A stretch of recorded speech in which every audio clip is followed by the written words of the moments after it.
we've seen a decline in the investable universe because of the tough economic environment. That means that most companies are struggling, and therefore good companies with good fundamentals where private equity investors can invest in are decreasing. Even before we could start approaching investors, the country went into lockdown. And that also meant business-wise, clients were reviewing their portfolios and not making any decisions immediately. So certainly the first challenge we had to deal with was time.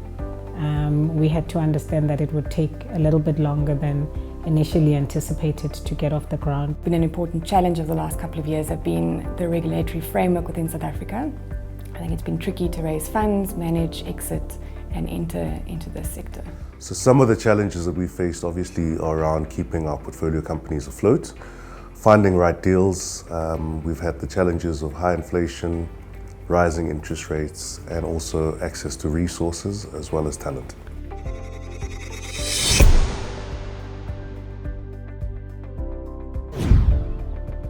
The first thing that we had to be aware of was that we would need capital for a bit longer before we started earning any fees out of the mandates that the fund is trying to raise. So that meant we had to then make sure that the business has enough capital to run for that time and still attract the team that we want to build within the fund as well at the same time. In the funding space, there's also been a slightly different focus on who the typical investor is in a private equity fund.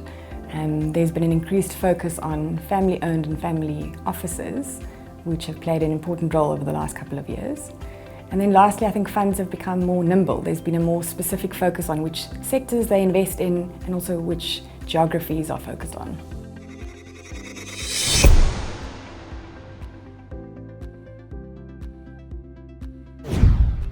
I think the private equity sector in South Africa has progressed and transformed itself over the years. We've seen a lot more players come in.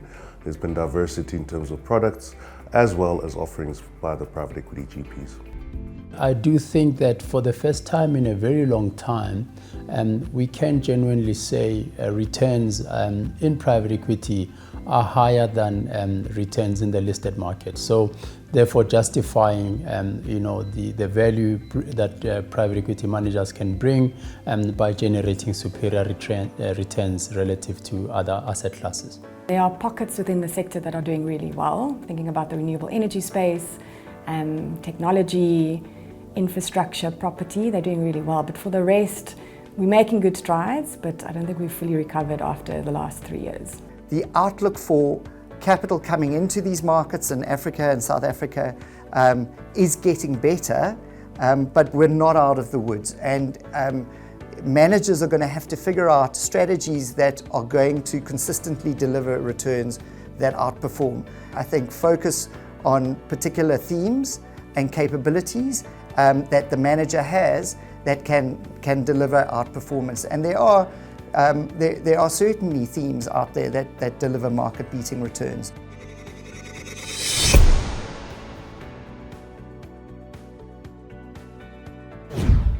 In terms of transformation, the sector has moved quite along. We've seen a lot more new entrants, diversity, women-led funds, black-owned managed funds, and as I mentioned before, a lot more product sets have come into the sector.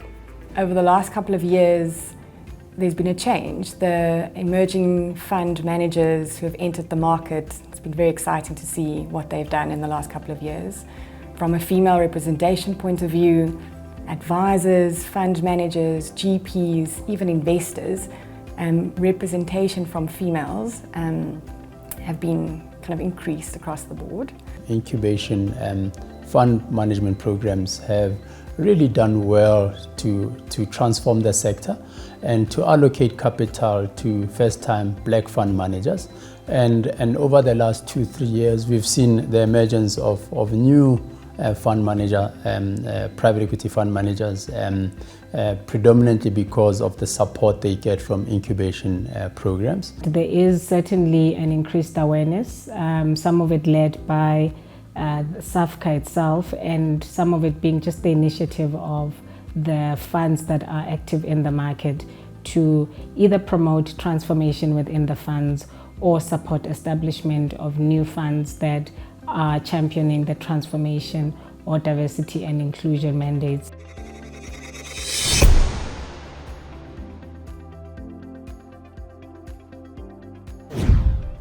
I'd like to think that there's a bright future for private equity. I'd like to see a lot more expansion onto the continent and more collaboration between different players across the continent. A large, growing, young population that is urbanizing, an increasing middle class, the demand for goods and services that's going to drive, ranging from financial services, mobile data, healthcare, education, and then the increasing penetration of smartphones.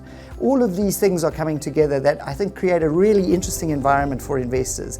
But how you tackle those opportunities and how you capture those opportunities in a way that delivers a risk-adjusted return for investors, I think needs a little bit more figuring out. The only way you can be different or to be future-proof or relevant in the market going forward is to be an adopter of technology, and that technology has to be about, as I've mentioned before, digital, automation, real time, and this is where you're going to allow yourself to think differently. We are excited about the future of private equity in South Africa and in the broader region.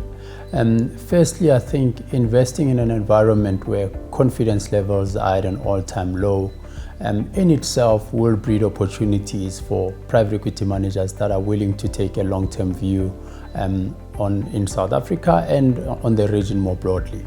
The private equity sector remains resilient. The private equity sector remains resilient. The private equity sector does remain resilient. The private equity sector remains resilient. The private equity sector remains resilient. The private equity sector in South Africa remains resilient.